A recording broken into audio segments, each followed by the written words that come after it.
We often think of the human brain as our ultimate evolutionary advantage, the brilliant biological crown that allows us to build soaring steel skyscrapers and map the distant stars. But in the ruthless, unforgiving arithmetic of the natural world, intelligence is not a magical gift.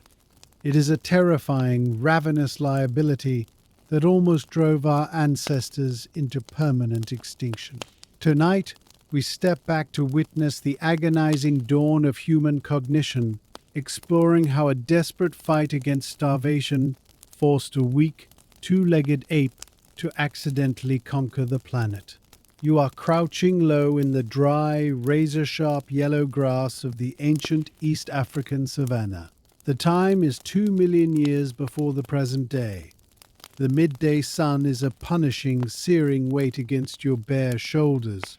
Your stomach cramps with a violent, hollow ache, and your jaw throbs with a dull, relentless pain.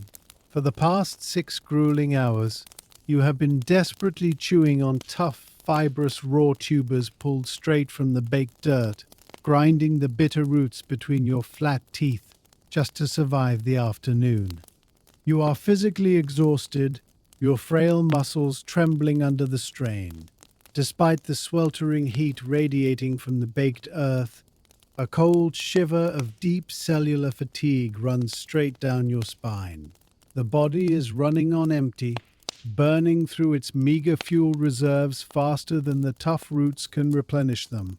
The daily struggle for simple survival is rapidly failing. Less than 50 yards away, perfectly shaded by the sprawling thorny branches of a solitary acacia tree, a heavy-shouldered leopard lounges in effortless comfort. The spotted predator is a masterpiece of biological efficiency, its sleek, powerful muscles fueled by a recent kill of fresh, raw meat. The great cat rests peacefully in the sweltering heat, its specialized acidic digestive system effortlessly processing the dense, iron-rich protein of a fallen antelope. Down in the scorching, razor-sharp grass, the shivering two-legged hominid watches the resting predator with a complex mix of primal fear and deep, gnawing envy. The vulnerable ape possesses flat, blunt teeth designed strictly for mashing soft leaves, and a weak, sensitive stomach that cannot safely process the raw, bloody muscles sustaining the leopard. The sprawling African savanna is teeming with vibrant, thriving life. Giant, heavy-footed herbivores graze endlessly on the coarse grass, while swift, razor-clawed carnivores confidently dominate the shaded groves. Every other creature in this golden landscape fits perfectly into a specialized, balanced ecological niche, naturally equipped with thick fur, tearing fangs, or lightning-fast legs. Yet the isolated, upright ape is fundamentally breaking down in the dirt.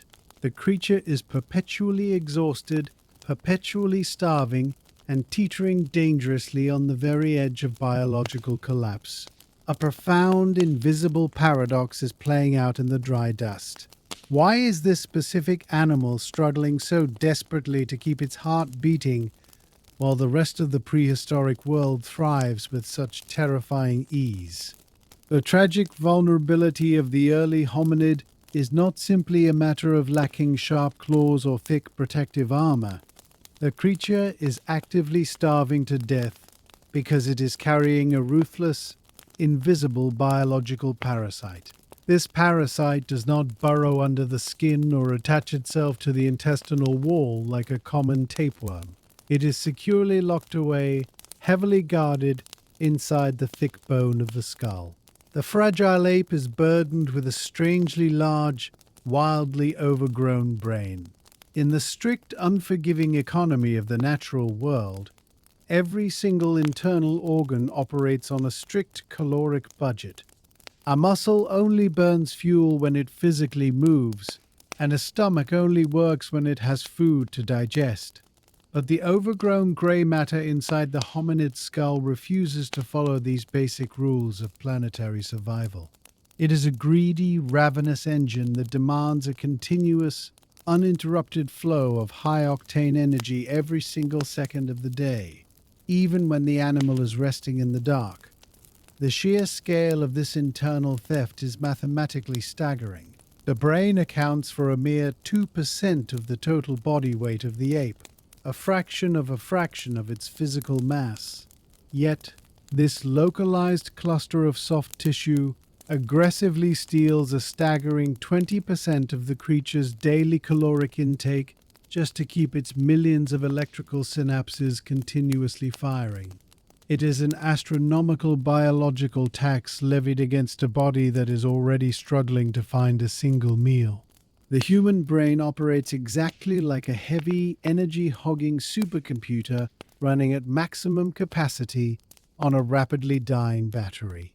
To maintain the complex electrical storms required for early problem-solving, spatial awareness, and basic stone tool use, the nervous system demands a continuous supply of premium fuel in the form of pure glucose.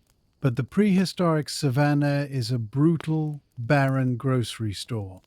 The primary food sources available to a slow, upright ape are dry roots, bitter seeds, and fibrous tubers dug blindly from the hard, sun-baked dirt. These meager, plant-based meals offer a tragically low caloric return. The exhausted hominid can forcefully chew on a tough root for 6 straight hours, grinding its blunt teeth down to the sensitive nerve, and still fail to extract enough simple sugars to satisfy the relentless, demanding hum of the skull. The biological math is a guaranteed death sentence. The ravenous supercomputer is actively dragging its own host toward an agonizing starvation, burning through the meager calories faster than the hands can physically dig them out of the ground. This creates a terrifying evolutionary bottleneck.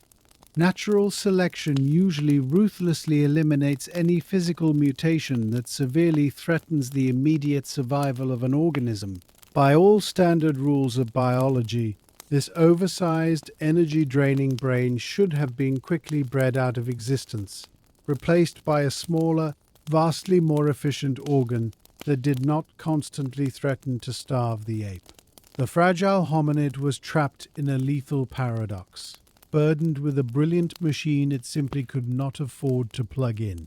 The localized, desperate struggle of the single shivering ape slowly fades, and the perspective pulls high up into the bruised purple sky, zooming out across the vast, sprawling timeline of early human evolution.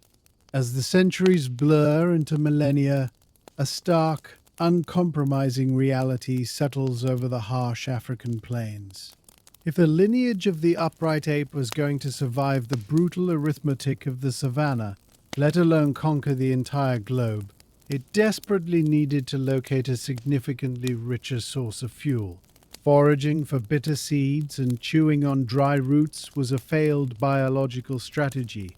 The oversized brain required the dense, concentrated energy of thick animal fat and heavy muscle tissue to properly function. But this urgent nutritional requirement presented a seemingly insurmountable physical challenge. The prehistoric savanna was heavily guarded by terrifying specialized killers. The hominid possessed no razor-sharp claws to bring down a fleeing gazelle, no natural body armor to deflect a crushing blow, and nowhere near the raw sprinting speed required to chase down a panicked herd. They were the slowest, weakest creatures wandering the open plains. To secure the most high-octane calories available in the wild, the vulnerable apes would have to step out of the bushes and actively compete with the apex predators. They would have to boldly scavenge the bloody, abandoned scraps left behind by the true masters of the grassland. Yet, even if they miraculously managed to steal a piece of raw meat without being slaughtered in the dust, they were about to collide with a devastating mechanical roadblock hidden deep inside their own stomachs.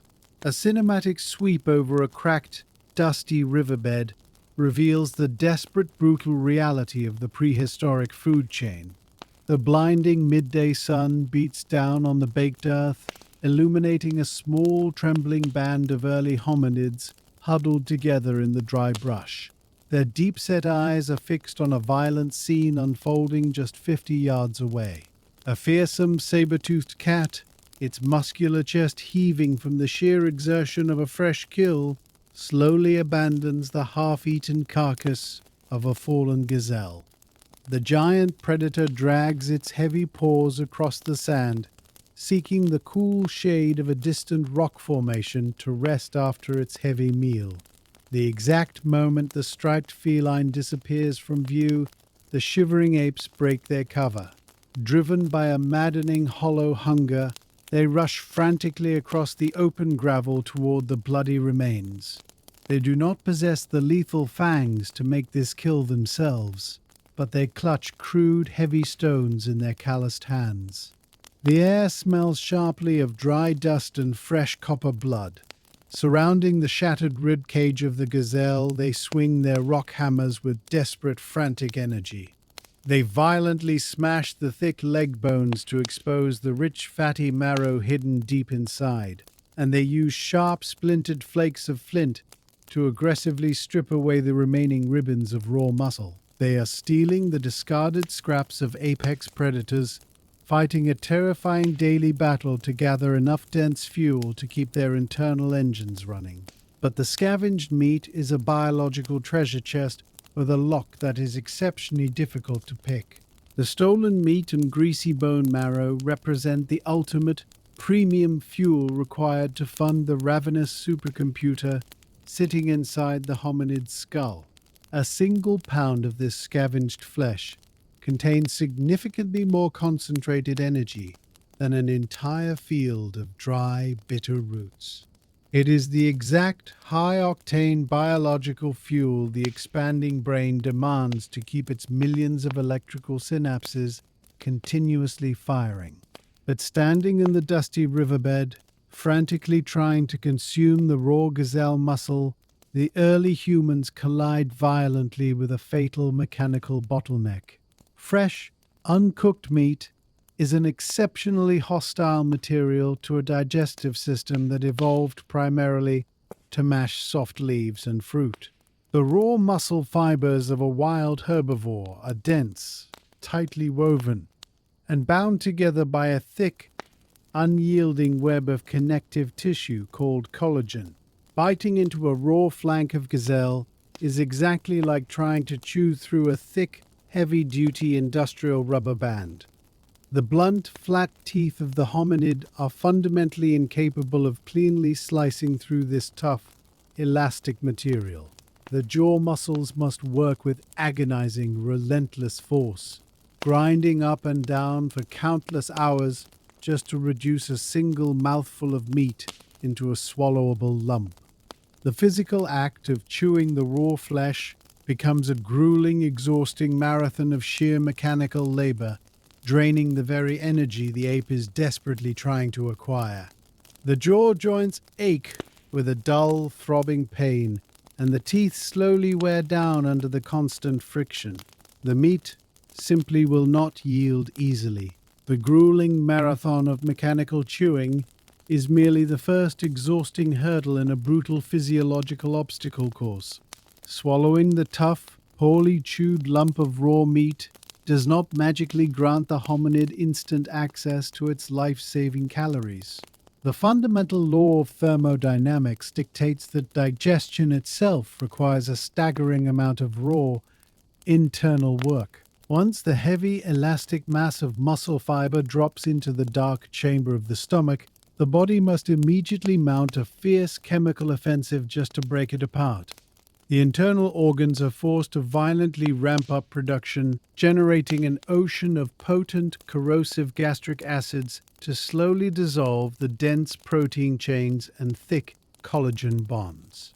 This relentless internal chemical warfare demands a continuous, heavy supply of blood and electricity from the rest of the body.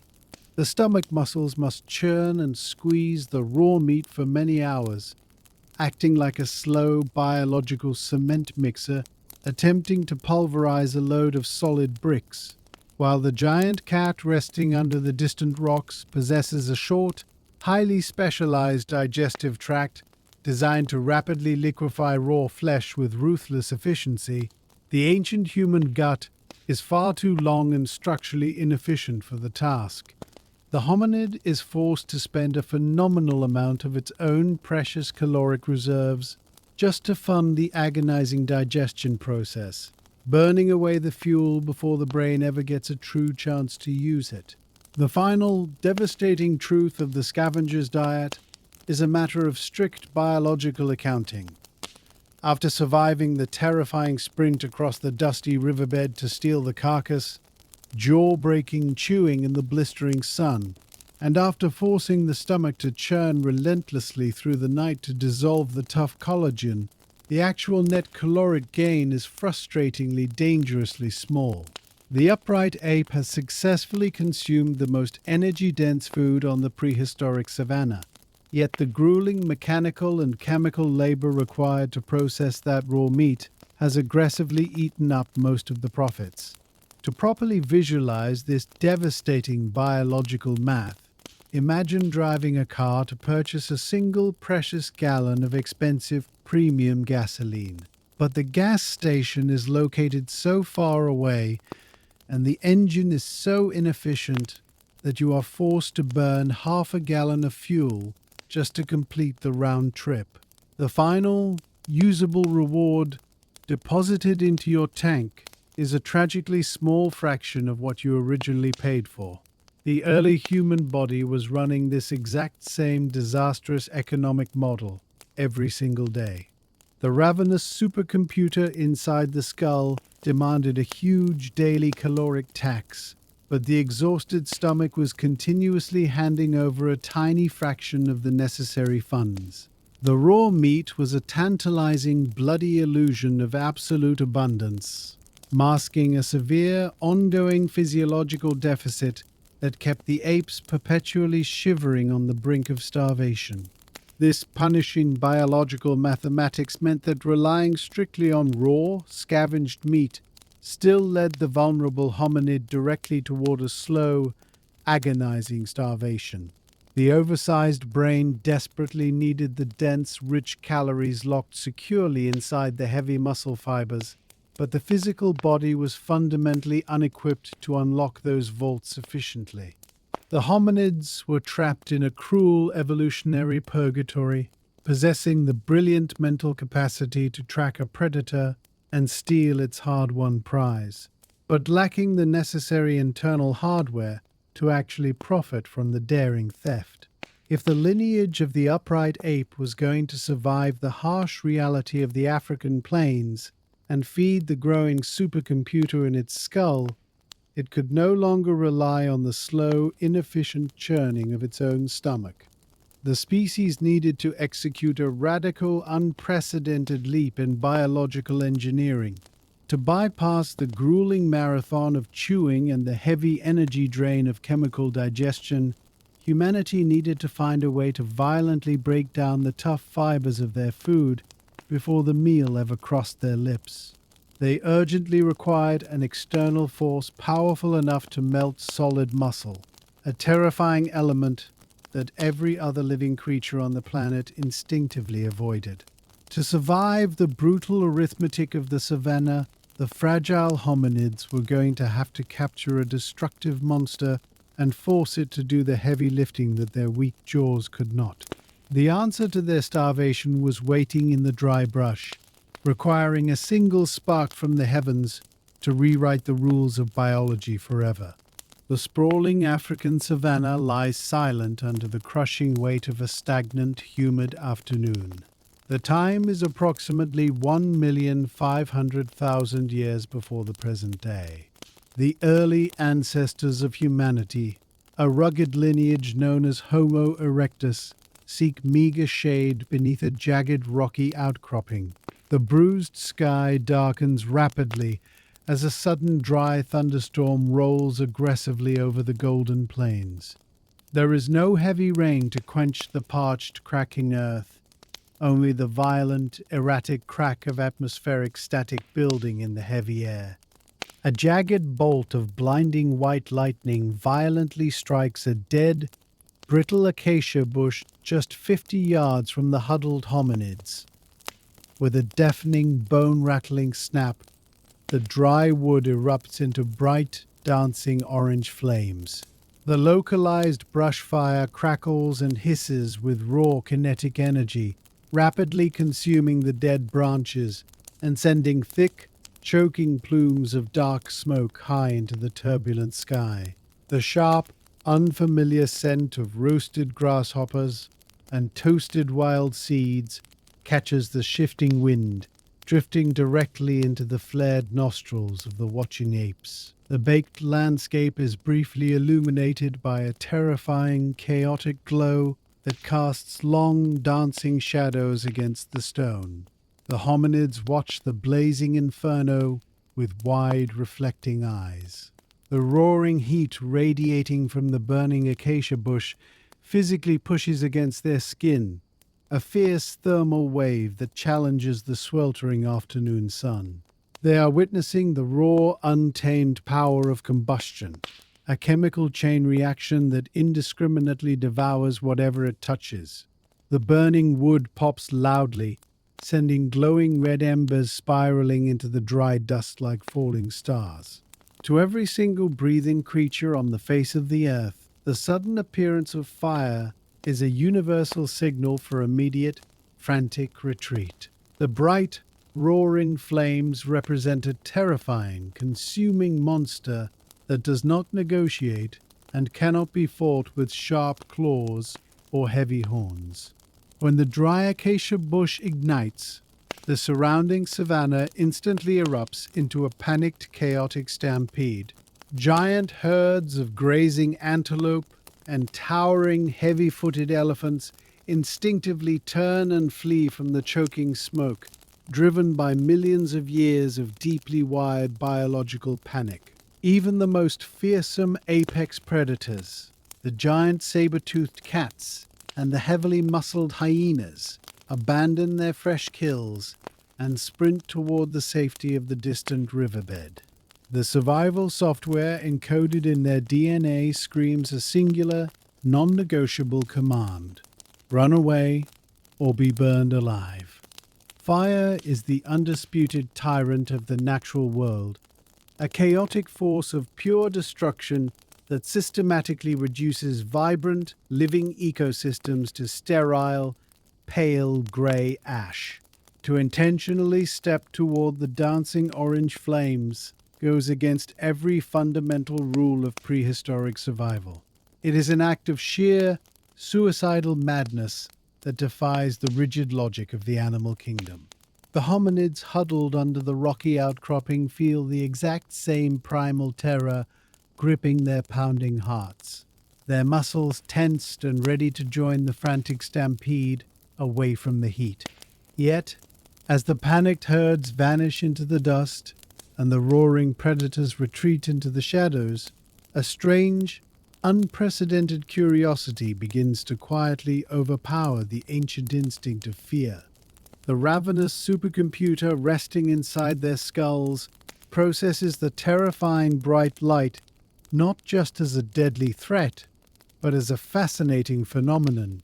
The rich, savory aroma of the roasted insects wafting from the burning brush triggers a deep, rumbling response in their starving stomachs. The hominids remain frozen in place, actively choosing to watch the tyrant burn. In a breathtaking moment of evolutionary defiance, Homo erectus does the unthinkable. A solitary figure slowly steps away from the safety of the rocky outcropping and approaches the dying, smoldering acacia bush. Bypassing millions of years of ingrained biological terror, the hominid carefully reaches out and captures a single glowing red ember on the end of a long, dry stick. They have successfully tamed the monster. Returning to the group, the hominids place a tough, raw chunk of scavenged gazelle meat directly into the hot, glowing coals. As the raw flesh sizzles against the extreme heat, a miraculous chemical transformation occurs. The intense thermal energy acts as a powerful invisible solvent. It forcefully attacks the dense, unyielding muscle fibers and rapidly melts the tough, rubbery connective collagen, transforming it into a soft, easily chewable gelatin. The heavy proteins are fundamentally broken apart and unlocked before the meat is ever bitten. In this specific, monumental act of roasting, fire officially becomes humanity's very first external digestive organ. The starving apes have brilliantly managed to outsource the agonizing, energy-draining labor of their own stomachs directly to the roaring flames. The heavy lifting of breaking down the food is now performed by the campfire rather than the internal gastric acids of the hominid body. The grueling marathon of mechanical chewing and chemical digestion is violently bypassed by the raw power of the captured heat. The locked biological vault of the raw meat has been forcefully cracked wide open. Pulling the roasted, sizzling gazelle meat from the hot coals, the hominids tear into the soft flesh with astonishing ease. The blunt, flat teeth that previously struggled for hours to grind through raw, elastic muscle now effortlessly slice through the tender, cooked protein. The chewed food slides easily down into the stomach, where the internal organs no longer have to mount a fierce, exhausting chemical offensive. The dense, life-saving calories are rapidly and flawlessly absorbed straight into the bloodstream. Cooking food provided an instant, monumental influx of premium energy that the ravenous supercomputer inside the skull so desperately required. The bitter daily struggle against agonizing starvation was suddenly conquered by the mastery of the flame. The hominids had successfully hacked the rigid rules of the prehistoric food chain, turning tough, low-quality scraps into easily digestible, high-octane fuel. But this brilliant, world-altering invention triggered a profound, cascading physical consequence deep within the anatomy of the ape. By successfully outsourcing the heavy, exhausting labor of digestion to the crackling campfire, the human body suddenly found itself carrying a heavy, profoundly expensive piece of internal hardware that was largely obsolete. The long, heavy, energy-draining digestive tract, originally built to churn and ferment raw plant matter and tough meat for countless hours, was suddenly thrown out of a job. The roaring fire was doing the vast majority of the biological work before the food even passed the lips. The fragile apes were standing at the precipice of a radical anatomical restructuring. The human body operates on a strictly balanced, unforgiving caloric ledger. It simply cannot afford to passively maintain heavy, demanding internal organs that serve no vital daily purpose. With the crackling campfire now acting as a fiercely efficient external stomach, the immense length of the hominid intestinal tract became an unnecessary metabolic burden. To fully comprehend the dramatic physical transformation that followed, one must look closely at the fundamental architecture of the prehistoric torso.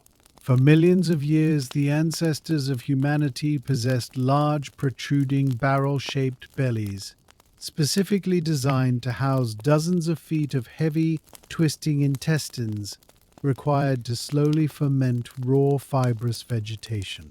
It was an anatomical design shared by the great apes grazing deep in the ancient, shaded forests. But the glorious invention of cooking violently disrupted this established physical blueprint. The soft, pre-digested nature of roasted meat and toasted tubers meant the life-saving nutrients could be rapidly absorbed with a fraction of the internal plumbing. The roaring flames allowed the human lineage to begin systematically dismantling its own digestive machinery over the next several 100,000 years.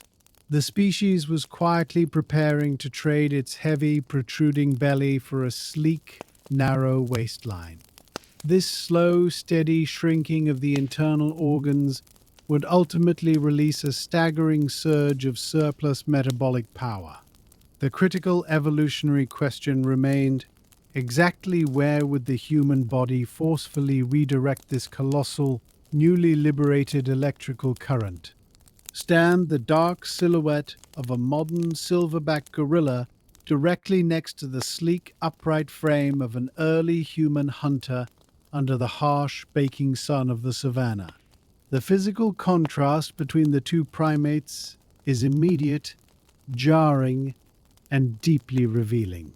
The mighty gorilla, a true heavy-duty titan of the dense prehistoric forest, possesses a gigantic, protruding barrel-shaped belly that aggressively pushes outward from its thick rib cage. The creature is fundamentally built around a sprawling, swollen midsection, forced to continuously carry the immense physical weight of its own long digestive plumbing. Beside this hulking, round-bellied giant, the human torso appears radically streamlined and aerodynamic in the golden light. The ancient hominid possesses a tight, narrow waist, a flat stomach, and a remarkably compact abdominal cavity. The heavy, dragging weight of the deep forest ape has been systematically stripped away from the human frame. The upright ape looks exactly like a swift, specialized endurance runner, free from the heavy biological anchor of an oversized gut. But this sleek, narrow waistline is not simply a random aesthetic evolutionary accident. It is the visible physical scar of a radical high-stakes internal restructuring. The ancient hominid forcefully traded away its heavy, protruding belly to securely fund a very different kind of biological weapon. To understand exactly why the human waist is so remarkably narrow, one must look closely at the grueling, time-consuming daily schedule of the giant, barrel-chested gorilla resting in the shaded jungle. A wild silverback gorilla must sit quietly in the humid, sweltering forest for up to 10 exhausting hours every single day, doing nothing but systematically chewing on raw, tough vegetation. The giant ape strips thousands of bitter leaves, fibrous stems, and heavy green shoots from the thick tropical brush, swallowing them down into its sprawling barrel-shaped stomach. But the grueling physical labor does not stop at the mouth. To successfully extract the vital, life-saving calories locked deep inside those raw, indigestible plant fibers, the gorilla must employ over 60 feet of heavy, energy-draining intestines. This immense internal plumbing operates exactly like a slow, rumbling biological fermentation tank. It requires a staggering amount of raw electrical current, heavy blood flow, and continuous internal heat just to keep the stomach muscles churning and the harsh digestive acids flowing. The majestic gorilla is essentially a biological hostage to its own gigantic stomach, forced to dedicate a sweeping percentage of its daily metabolic energy strictly to the agonizing, invisible process of digestion. The sheer physical volume of these internal organs directly dictates the staggering size and heavy shape of the animal.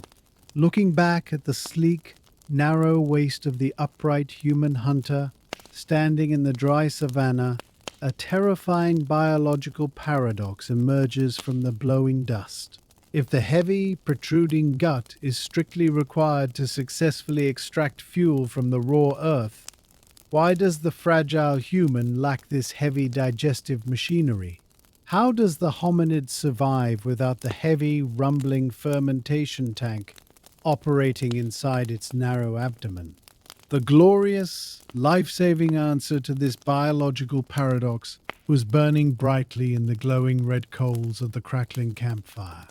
Because the ancient hominids had successfully outsourced the heavy, agonizing labor of digestion to the leaping flames, the human body simply no longer required a sprawling barrel-shaped stomach to survive the harsh savanna.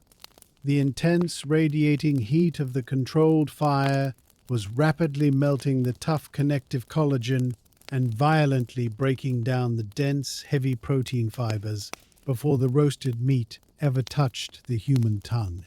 With the flames efficiently acting as an external, high-temperature stomach, the long 60-foot intestinal tract of the deep forest ape suddenly became a useless, heavy metabolic burden. The human body was continuously carrying around heavy, obsolete biological machinery that it no longer actively needed to use to process its daily meals. Over the passage of hundreds of thousands of years, the strict, unforgiving laws of natural selection began to systematically dismantle this obsolete internal plumbing. Generation after generation, the heavy human gut shrank dramatically, pulling tightly inward to slowly forge the sleek, narrow, aerodynamic waistline of the specialized endurance runner. The fragile hominid was no longer a biological hostage, forced to spend 10 exhausting hours a day sitting in the dirt, chewing endlessly on bitter, raw leaves. The roaring campfire had successfully liberated the upright ape from the crushing physical tyranny of its own heavy digestive system, setting the stage for a spectacular internal shift. This dramatic structural shrinking of the prehistoric stomach is defined by a profound scientific concept known as the expensive tissue hypothesis. To truly understand the sheer magnitude of this internal shift, one must view the physical body as a strictly capped, tightly regulated electrical grid. The ancient hominid possesses a rigid, non-negotiable daily energy budget. It can only generate a specific, finite amount of metabolic power from the roasted meat it consumes. Within this tightly regulated biological economy, both the long, churning intestinal tract and the ravenous, oversized brain are classified as phenomenally expensive tissues.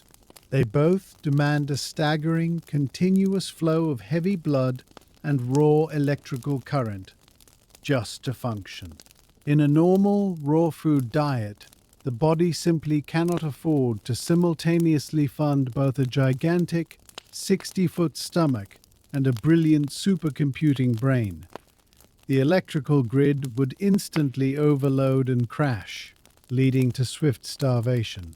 But by aggressively shrinking one incredibly demanding, energy-hogging organ, the obsolete digestive tract, the hominid body abruptly stopped paying the heavy, daily caloric tax required to ferment raw food. The internal ledger was suddenly, violently rewritten. This slow, deliberate reduction of the gut freed up a colossal, unprecedented amount of surplus biological electricity.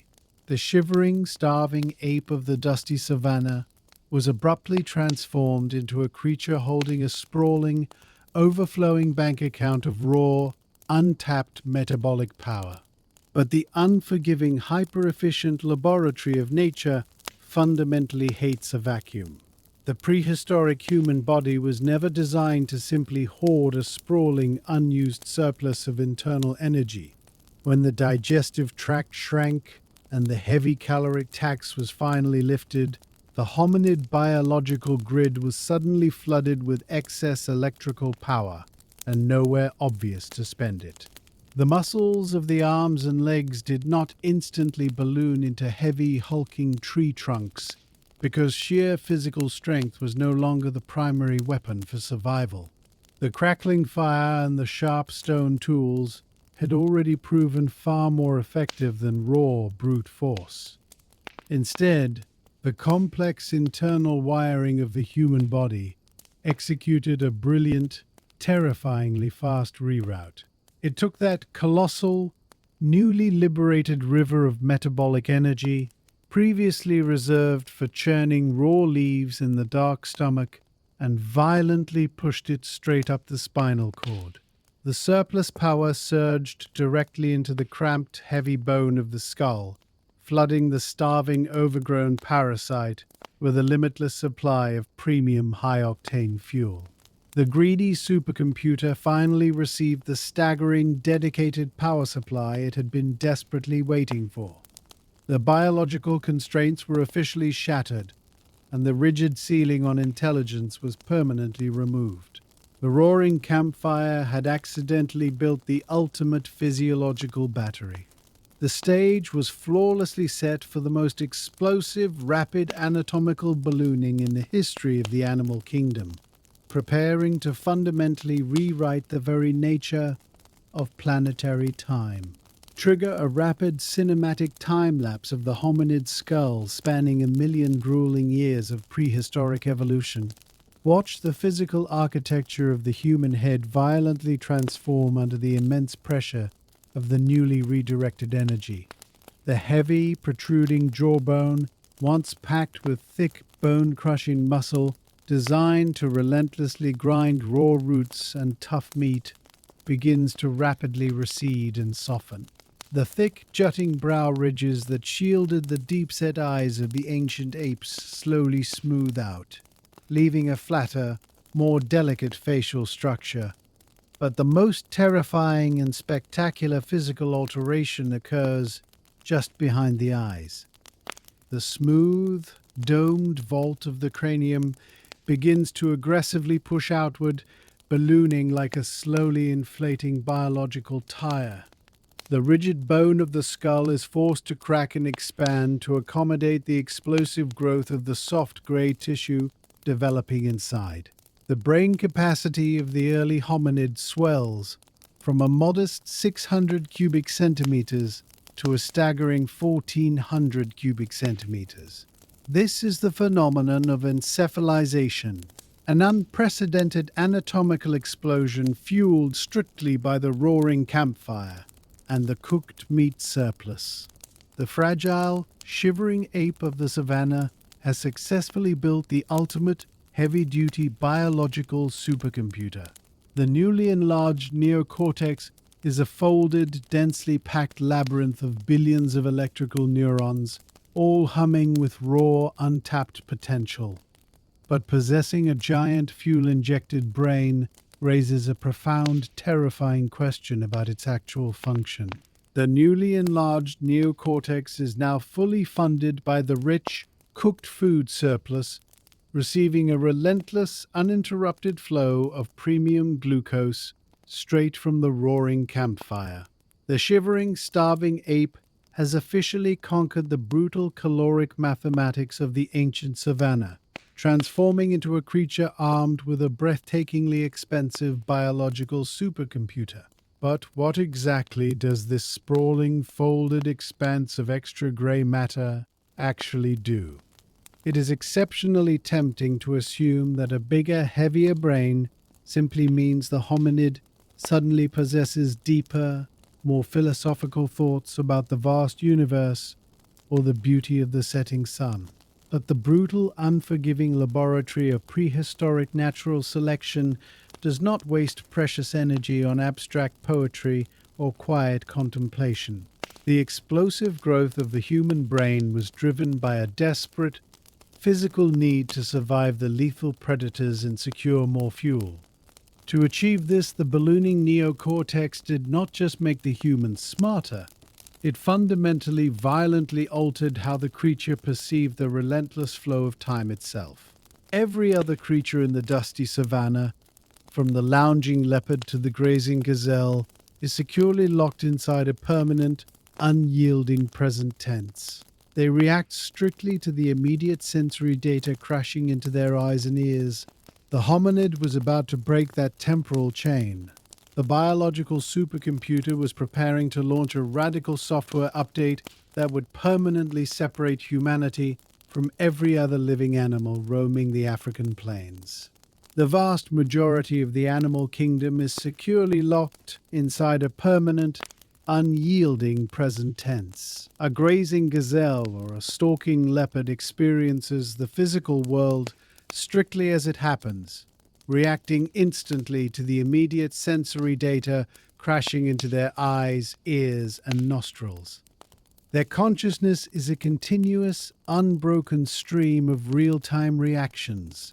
To understand the profound, terrifying leap of human cognition, imagine that standard animal consciousness operates exactly like a live television broadcast. The animal watches the glowing screen of reality, but it cannot pause the terrifying action, it cannot rewind to review a past mistake, and it certainly cannot fast forward to anticipate a future threat. The human brain, flush with a staggering surplus of new metabolic energy, brilliantly invented the biological equivalent of a digital video recorder. The newly expanded neocortex developed the breathtaking ability to effortlessly pause the live broadcast of the savanna. The early humans learned to flawlessly reconstruct the deep past from memory, rewinding the invisible tape to analyze the exact location of a hidden water source or the specific behavior of a dangerous predator. Even more spectacularly, the human mind developed the unparalleled ability to hallucinate the unwritten future. The brain could fast forward the tape, running countless highly detailed internal simulations of events that had not even happened yet. The fragile ape was no longer just reacting to the dangerous world, it was actively predicting it. This unprecedented ability to hallucinate the future and flawlessly rewind the past was not just a neat biological parlor trick, it was the ultimate lethal weapon of prehistoric survival. By running these complex, high-definition simulations inside the dark theater of the skull, the early humans effectively conquered the strict boundaries of physical space and linear time. When a stalking leopard loses sight of a fleeing antelope behind a dense grove of thorn bushes, the hunt is effectively over. The predator's live television broadcast has lost its signal, and the cat simply stops, forced to wait for another visual target to cross its path. But the supercharged human brain refused to accept the sudden loss of a visual signal. Armed with the profound power of internal simulation, the hominid hunter no longer needed to maintain direct, continuous eye contact to successfully stalk a terrified animal across the plains. The human could stand in the empty dirt, look at the blank, surrounding landscape, and simply press play on the internal digital video recorder. The hunter could brilliantly fast forward the simulated tape, calculating exactly where the unseen prey would run, how fast it would travel, and where it would ultimately seek shade from the blistering equatorial sun. The fragile ape had unlocked a terrifying new hunting protocol, learning to track and kill heavy specialized beasts by reading the invisible mathematical data they left behind in the dust. The shivering, vulnerable ape that once cowered in the tall grass, desperately chewing on bitter roots and stealing the bloody scraps of true apex predators, had fundamentally transformed into the most dangerous creature on the African continent. This terrifying transformation was not achieved by evolving a sharper physical claw or a thicker, armor-plated hide. The hominid had weaponized its own imagination, using the booming electrical current from the cooked meat surplus to build an invisible predictive radar system. They could look at a seemingly empty patch of dry baked dirt and instantly reconstruct a violent, chaotic scene that had occurred hours before they even arrived. By piecing together a broken twig, a crushed leaf, and a faint crescent-shaped indentation in the hard mud, the biological supercomputer flawlessly generated a three-dimensional living phantom of the absent prey. The human hunter was no longer simply chasing a physical animal. They were systematically hunting a ghost through the landscape, relentlessly following the invisible breadcrumbs left behind by their internal simulations. This brilliant, calculating method of pursuit would soon allow a slow, weak, two-legged creature to confidently walk down the fastest, most specialized runners on the sweeping savanna. The profound, abstract mechanics of this invisible tracking architecture were about to push the human brain to the absolute limits of its predictive power, setting the stage for a ruthless, slow-motion execution under the searing sun. The searing midday sun of the Pleistocene savanna beats relentlessly against the bare, hardened shoulders of a solitary human hunter. The baked earth radiates a fierce, suffocating thermal energy that actively blurs the distant horizon into a shimmering, watery mirage. The hunter stops, kneeling silently over a seemingly empty, featureless patch of dry, pale dust. To the untrained eye, there is nothing here but dead, brittle weeds and cracked baking clay. But the human is actively reading the ground like a precise, detailed map. A single, pale yellow blade of grass has been recently snapped, pressed firmly flat against the hard dirt. Just an inch away there is a faint, crescent-shaped indentation, a subtle, deliberate disturbance in the fine topsoil. The hunter traces the sharp, defined edge of the hoofprint with a calloused finger.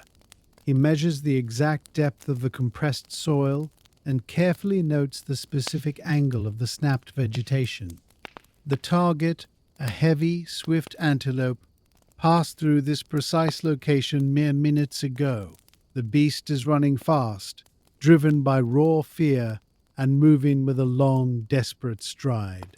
But the antelope is now miles away, vanished beyond the rolling, rocky hills. The vast African landscape is empty and silent. There is no sound of snapping branches, no cloud of kicked-up dust, and no lingering scent of animal sweat on the dry, shifting wind. The prey is physically gone, swallowed by the staggering vastness of the prehistoric plains. In the brutal, unforgiving logic of the natural world, a successful hunt is strictly defined by immediate physical proximity. A heavily muscled lion or a swift, spotted cheetah relies exclusively on direct, uninterrupted sight and a fresh, pungent scent. When a panicked gazelle sprints over a steep, rocky hill and vanishes into a thick grove of twisting thorn trees, violently breaking the visual lock, the big cat will quickly stop running. The animal brain requires a continuous, unbroken stream of live sensory data to maintain the relentless pursuit. If the target becomes invisible and the scent trail dissipates in the hot, sweeping wind, the internal targeting system of the feline predator effectively shuts down. The chase is officially abandoned. But the upright, two-legged hominid kneeling in the baking dirt possesses none of those specialized physical advantages. The human is painfully slow, lacking the explosive, fast-twitch muscle fibers required to sprint down a terrified antelope. The human sense of smell is remarkably poor, unable to track a faint scent across baked gravel and dry grass. So, a terrifying, seemingly impossible biological puzzle presents itself under the punishing equatorial sun. How does a slow, weak, vulnerable ape successfully hunt down a swift, specialized runner that is currently miles away and entirely unseen?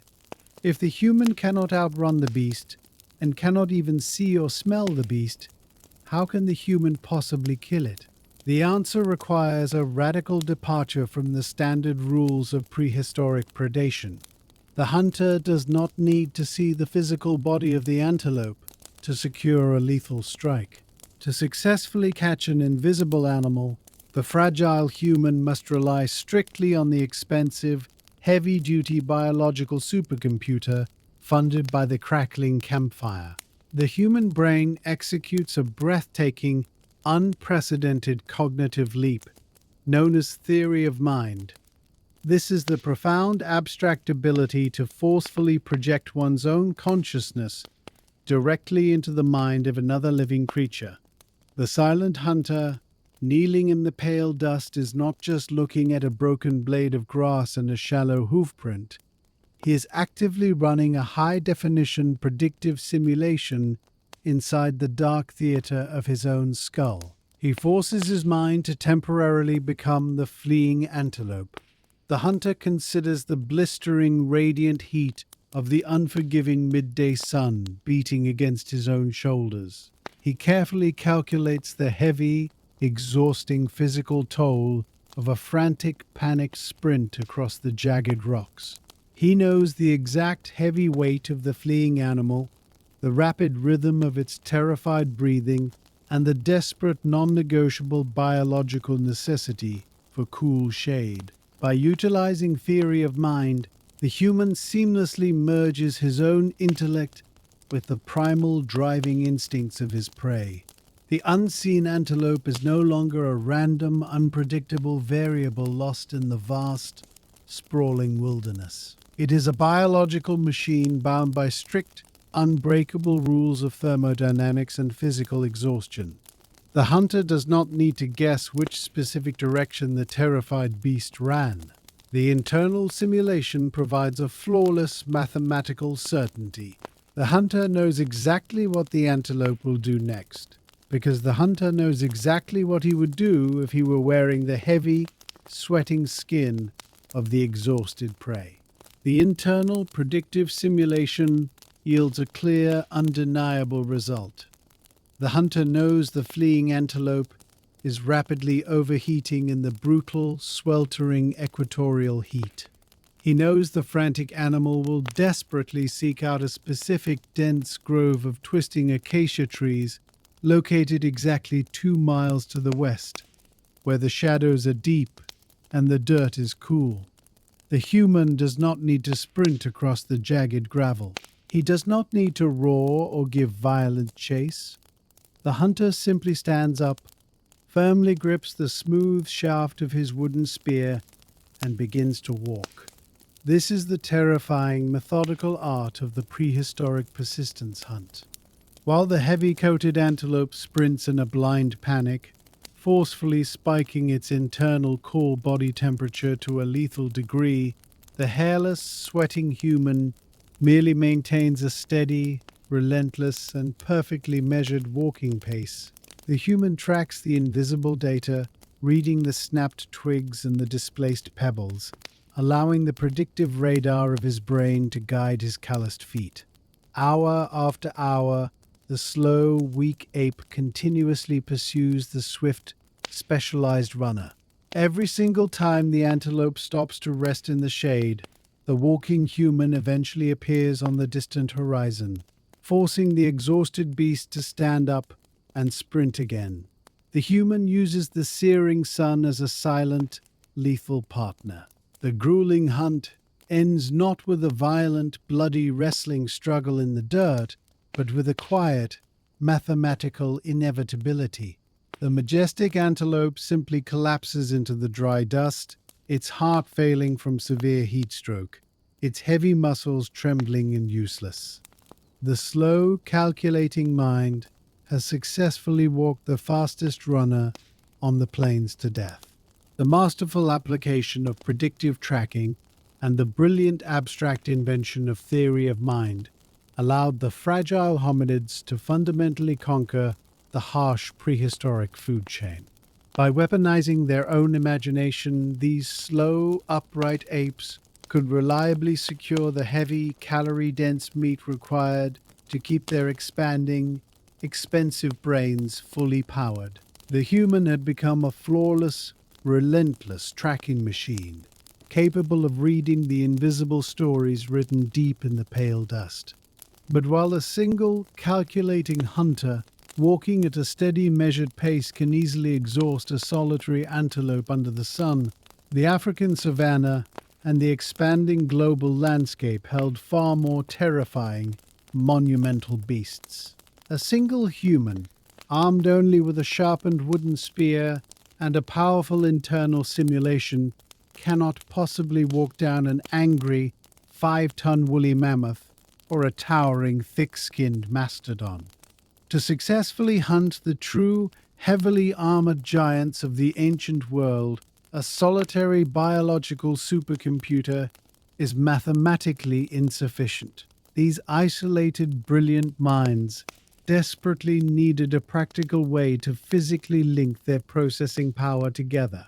They needed to coordinate complex, multi-stage ambushes involving dozens of moving parts, carefully anticipating the aggressive movements of a massive defensive herd. But to execute a tactical plan that exists solely in the silent imagination of one hunter. That abstract simulation must be perfectly transmitted into the minds of 20 others. The upright apes required a revolutionary method to wirelessly connect their isolated brains, preparing to forge a single, devastating cognitive network capable of bringing down a living mountain of flesh.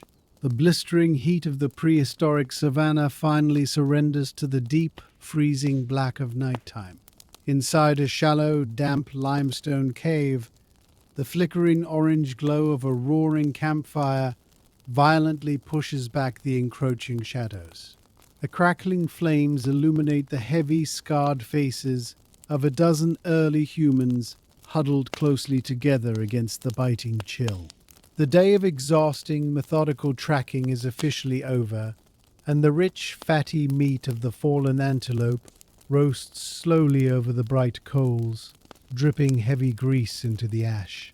But the true, world-altering power of this prehistoric gathering does not lie in the crackling heat or the life-saving calories.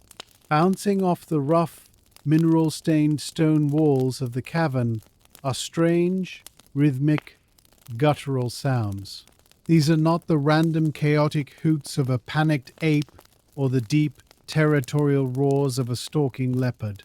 These vocalizations are sharp, deliberate, and formed into specific repeatable acoustic patterns.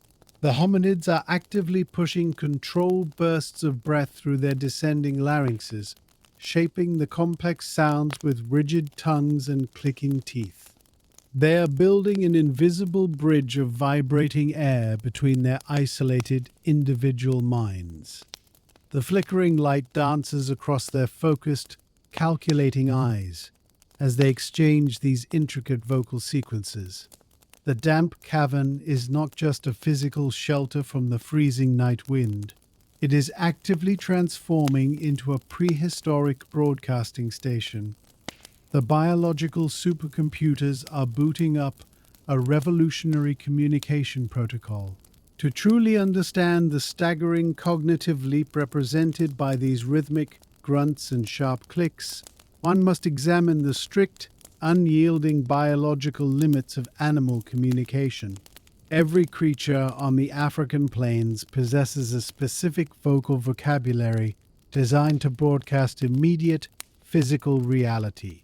A wild chimpanzee sitting high in a dense jungle canopy can easily emit a piercing, terrified scream to warn its surrounding troop about a venomous snake coiled directly at the base of the tree.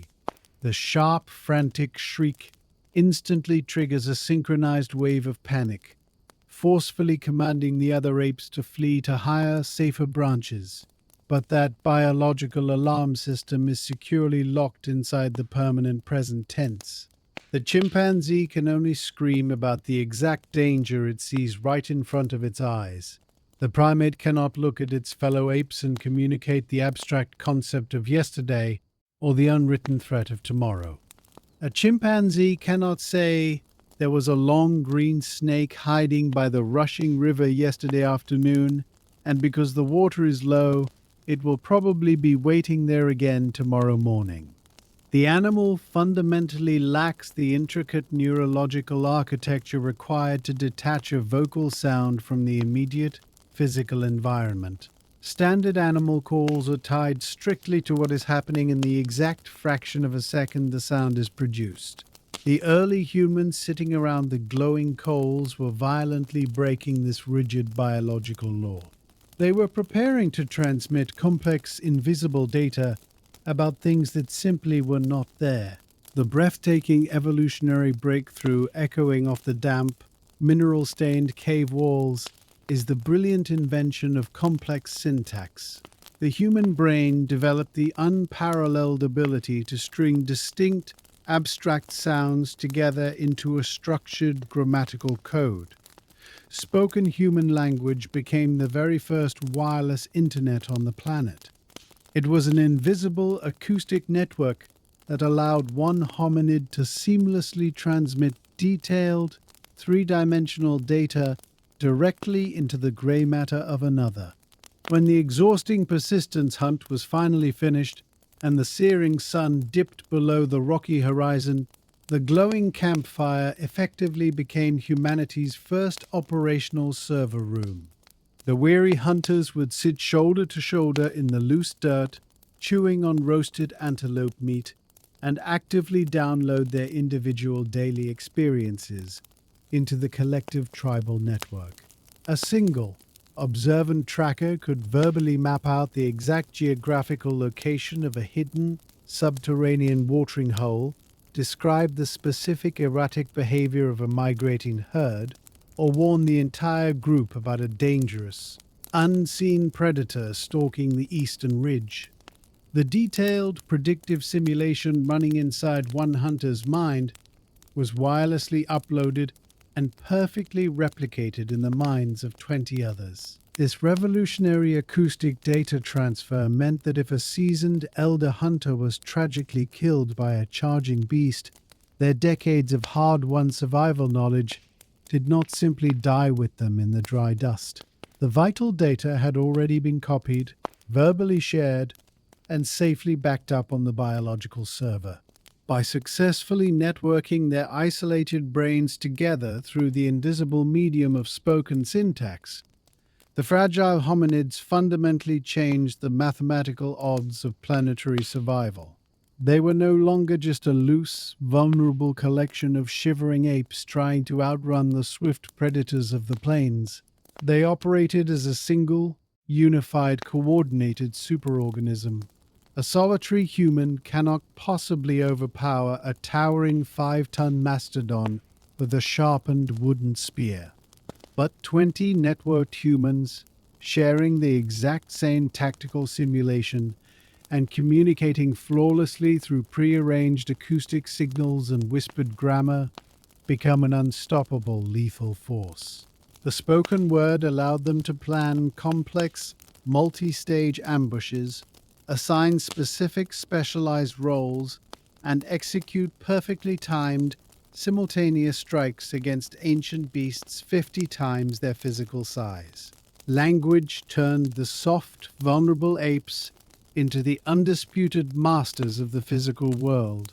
The acoustic network allowed the tribe to accumulate a sprawling, encyclopedic database of botanical and geographical knowledge, passing the vital blueprints down through endless generations without losing a single byte of data. The campfire server room ran continuously, compounding the survival algorithms year after year. The human species became an aggressive information-gathering machine, securely storing the complex maps of the natural world inside their shared vocabulary. But as the tribal populations began to slowly expand across the continents, a new, terrifying mathematical limit rapidly approached the growing network. The wireless internet of spoken language perfectly coordinated the brutal daily hunt and securely maintained the tight, loyal bonds of a small, roaming prehistoric tribe. A group of 50 individuals could easily use complex syntax to share detailed information about where the sweetest wild berries grew or where the rushing river was the safest to cross. But the supercomputing human brain was actively pushing the species to conquer the entire globe, expanding far beyond the familiar, dusty borders of the African savanna. As these isolated tribes inevitably encountered one another and local populations began to rapidly swell, a severe structural problem emerged in the dirt. The strict biological limits of human social capacity dictate that a single person can only intimately know and truly trust about 150 different individuals. Once a group grows larger than that rigid mathematical threshold, the acoustic network of tribal gossip and shared hunting tactics violently breaks down. Strangers inherently distrust one another, leading to fractured alliances and bloody conflict. 1,000 humans cannot effectively cooperate just by talking about physical, tangible things like sharp flint spears and roasted antelope meat. To successfully organize sprawling populations, and build the foundation for global empires, the brains had to execute a staggering cognitive trick. The fragile apes had to stop talking exclusively about the real physical world. To bind thousands of strangers together, humanity had to invent powerful, invisible phantoms that did not actually exist anywhere in nature. Deep inside a damp, echoing limestone cave in what is now modern-day Germany, the sputtering light of a small animal fat lamp fights against the crushing prehistoric darkness. The time is roughly 70,000 years before the present day. A solitary human sits cross-legged on the freezing stone floor, their calloused, scarred hands gripping a sharp piece of chipped flint. They are meticulously carving a thick, curved sliver of solid mammoth ivory. The heavy air trapped inside the cavern smells sharply of rendering bone grease and wet limestone. But the human is not crafting a practical, lethal weapon for the impending sunrise hunt. They are not shaping a deadly spearhead to pierce the thick hide of a grazing bison, nor are they grinding a blunt tool to dig up stubborn roots from the frozen dirt. Instead, the sharp flint is deliberately scraping the dense ivory to form the detailed shape of a creature that has never actually walked the earth.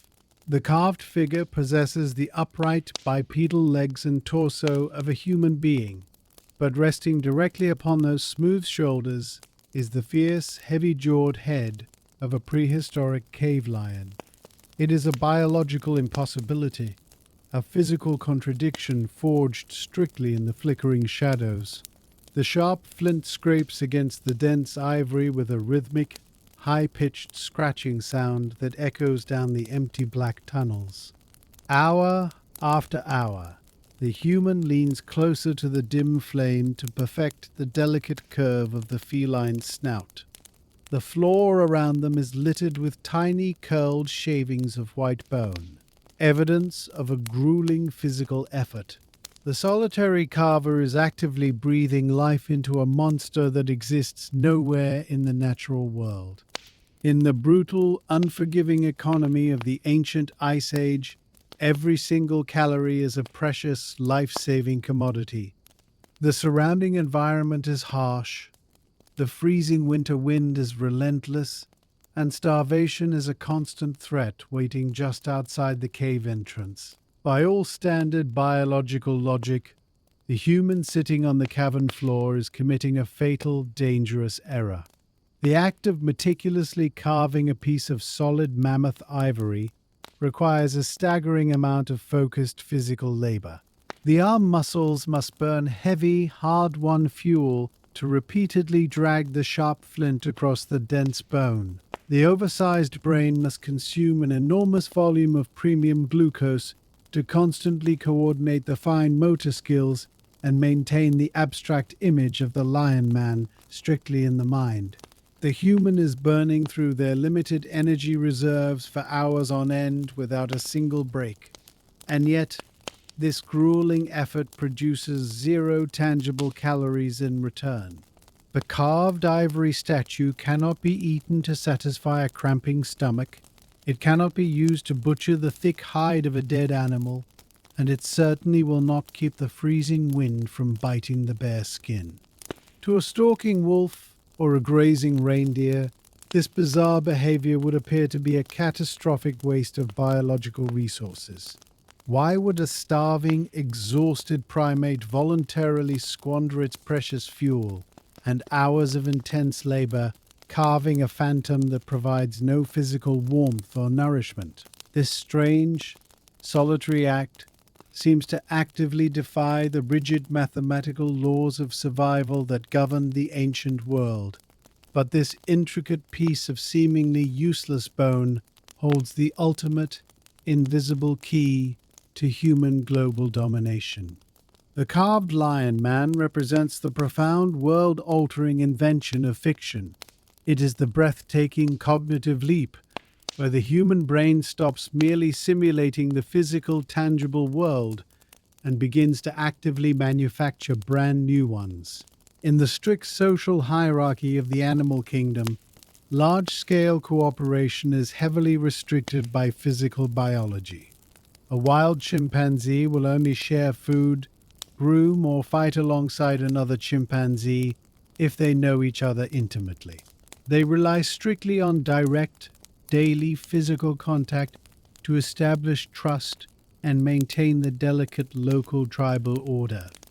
But a human brain simply cannot memorize the faces, secrets, and social habits of 1,000 different people. If humanity was going to organize into sprawling, coordinated armies, build grand cities, and trade goods across vast, dangerous oceans, they desperately needed a way to force total strangers to trust one another instantly. The brilliant, radical solution was the shared hallucination. The carver in the cave holds up the ivory lion man, and soon the entire tribe believes the invisible spirit of the lion man actively protects them in the freezing dark. When that specific tribe encounters another strange group of humans wandering the frozen tundra, they do not have to know each other personally to cooperate. If both isolated groups share a fierce, unwavering belief in the exact same phantom lion man, an instant, invisible bridge of trust is securely formed in the snow. This shared fiction acts as a powerful binding psychological glue, locking thousands of unrelated biological supercomputers into a single cohesive network. Humans learn to dominate the planet because they are the only species capable of collectively believing in things that do not actually exist. The small ivory lion man was merely the very first physical prototype of a cognitive architecture that would eventually swallow the entire globe. Once the supercomputing human brain realized it could successfully hack the strict biological limits of trust using shared fictions, the production of invisible phantoms aggressively accelerated.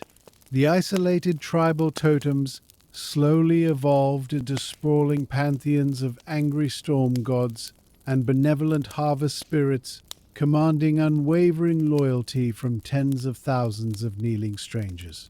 These shared religious hallucinations allowed sweeping armies to march confidently across brutal deserts, united by the commands of an invisible deity in the sky. As the centuries ground forward, the brains invented even more sophisticated phantoms to organize their rapidly expanding numbers. The concept of the modern nation is a flawless example of this ancient trick. A human cannot physically touch a nation. It is not a rushing river or a jagged mountain.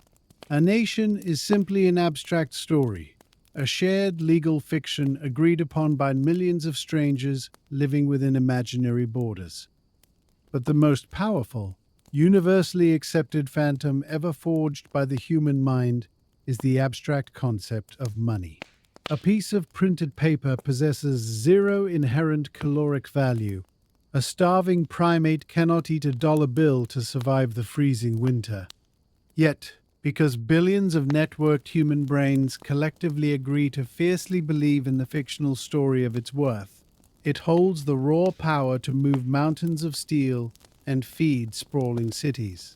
Modern humanity lives its daily life strictly inside the intricate, invisible webs first spun by the ancient carver in the dark limestone cave. This sprawling, interconnected web of shared belief allowed the fragile, shivering apes to finally rise up and ruthlessly dominate the terrestrial planet. Armed with sharp stone spears, the fierce thermal energy of crackling campfires, and the binding psychological glue of their imaginary gods, the networked humans systematically conquered every single continent they touched. But this spectacular, unprecedented evolutionary success created a terrifying new mathematical crisis. As the invisible phantoms allowed small, isolated tribes to seamlessly merge into sprawling populations, the fundamental rules of the prehistoric grocery store began to violently collapse under the sheer weight of their growing numbers. The ancient nomadic lifestyle of the hunter-gatherer was a delicate, careful dance with the natural rhythms of the earth. A roaming tribe of 50 humans can easily sustain itself by following the seasonal migrations of wild antelope and quietly picking wild berries from the scattered bushes.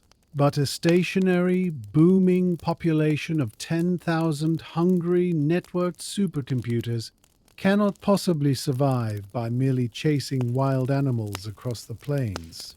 There simply is not enough random, scavenged meat or naturally occurring fruit to feed a sprawling army of heavy brains. The deep forest and the wide savanna could no longer supply the required daily fuel. The relentless 20% caloric tax demanded by the neocortex was threatening to starve the triumphant species all over again. To prevent a catastrophic, widespread famine, the brilliant brain had to execute its most dangerous, world-altering hack yet. The human species had to stop chasing their food through the dust and aggressively engineer a permanent, guaranteed caloric surplus from the dirt itself. The sweeping golden hills of the ancient Fertile Crescent ache under a blistering, unforgiving sun. The time is roughly 12,000 years before the present day. The sweeping narrative of human history is about to execute a sudden, violent pivot in the dry dirt.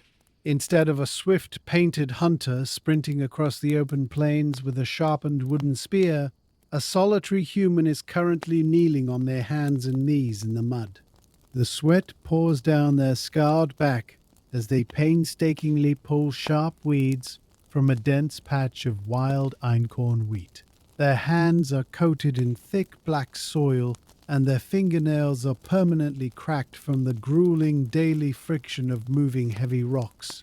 Just a few yards away, another exhausted human is carefully stacking jagged limestone blocks, methodically building a permanent, circular stone fence around a small, bleating flock of wild sheep.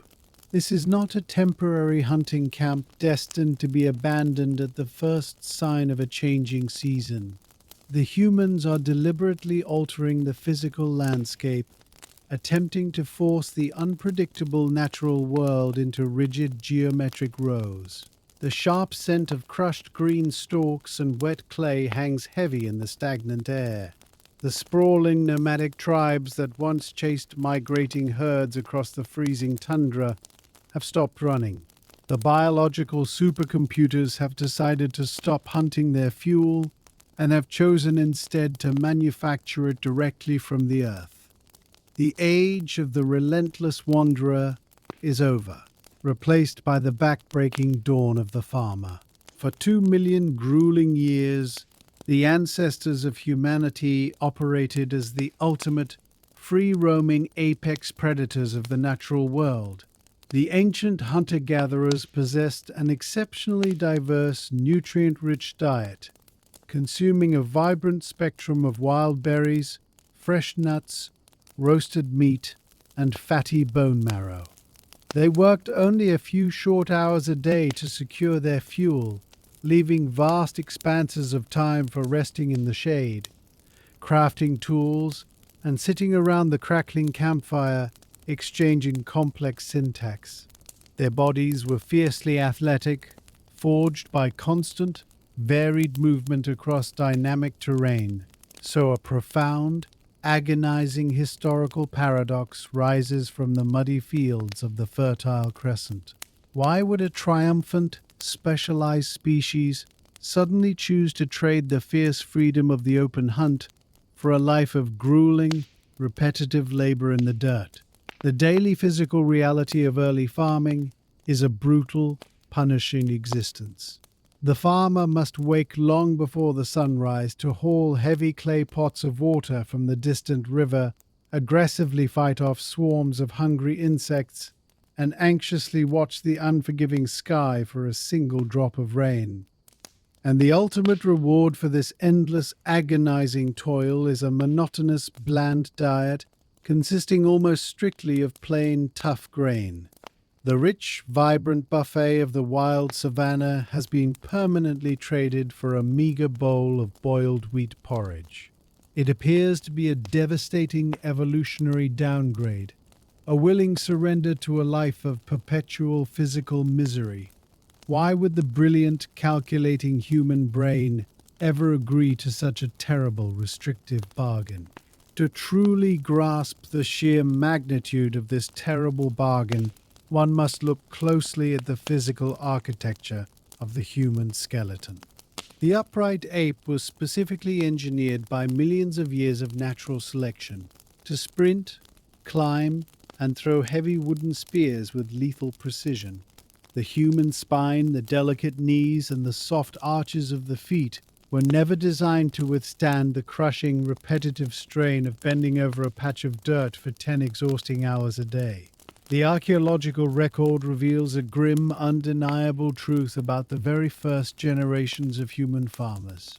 Their ancient bones are riddled with severe arthritis, slipped spinal discs, and shattered joints, the direct result of a grueling, unnatural posture.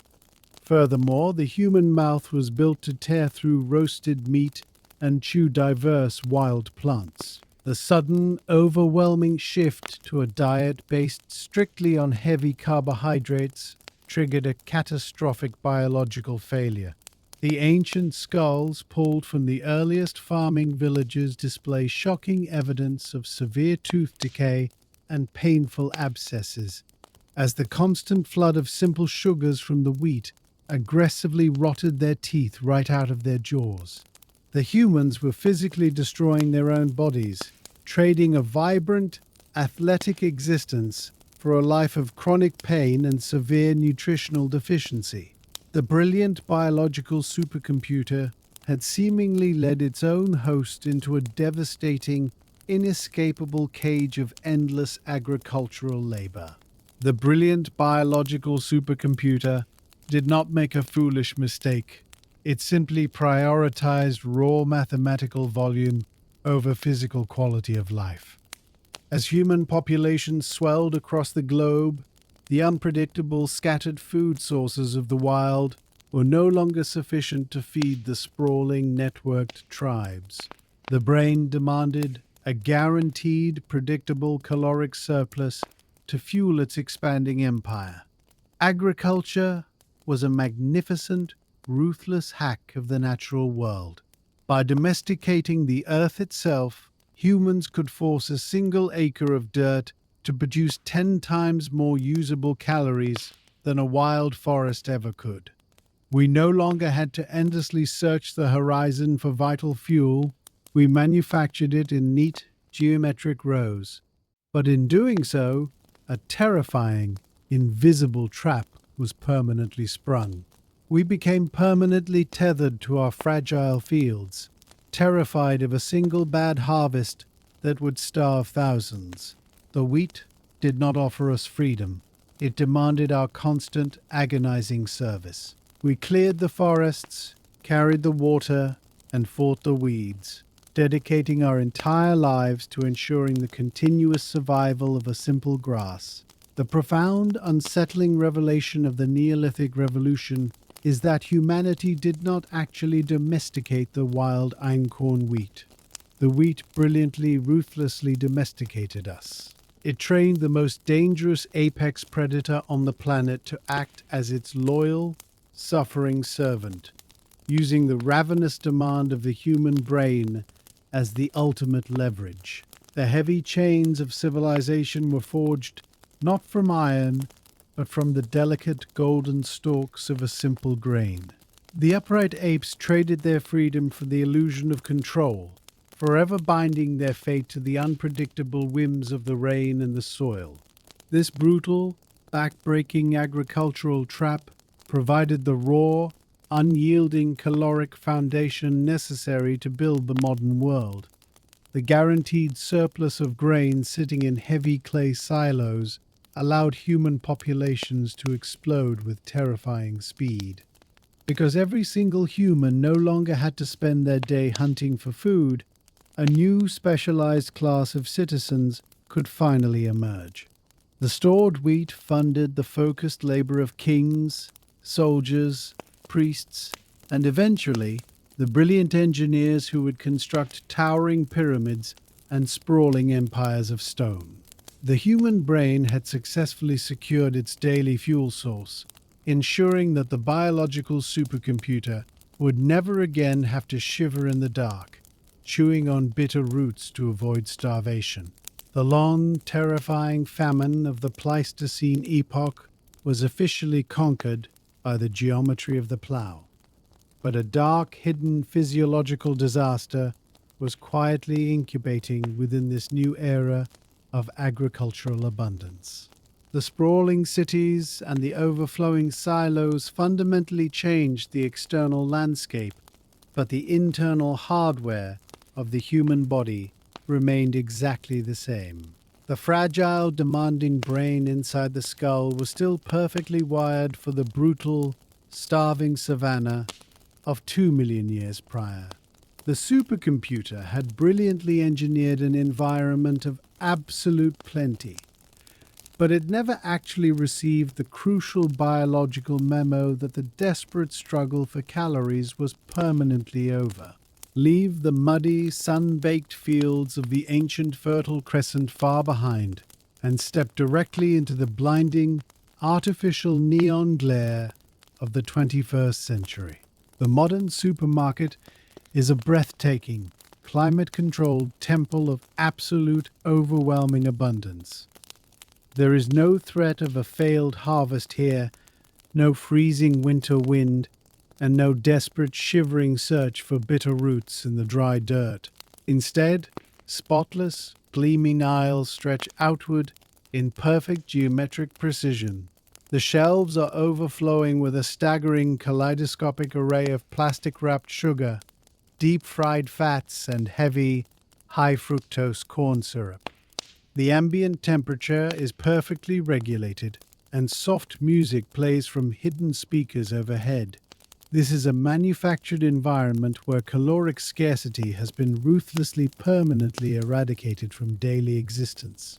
A single, brightly colored package of processed snack food resting on the shelf contains more dense, accessible energy than an ancient hominid could physically scavenge in an entire month of grueling, dangerous hunting. The modern human merely has to push a metal cart down the smooth aisle and reach out a hand to instantly secure enough fuel to power their biological supercomputer for weeks. The brutal, terrifying war against starvation that defined 2 million years of human evolution has been decisively won. Yet, wandering through this flawless, brightly lit monument to our agricultural and industrial triumph, a dark, unsettling paradox is actively destroying the physical bodies of the victors. We live in an unprecedented era of guaranteed, effortless caloric abundance. Food is everywhere, available at any hour of the day or night, requiring zero physical exertion or risk of predation to acquire.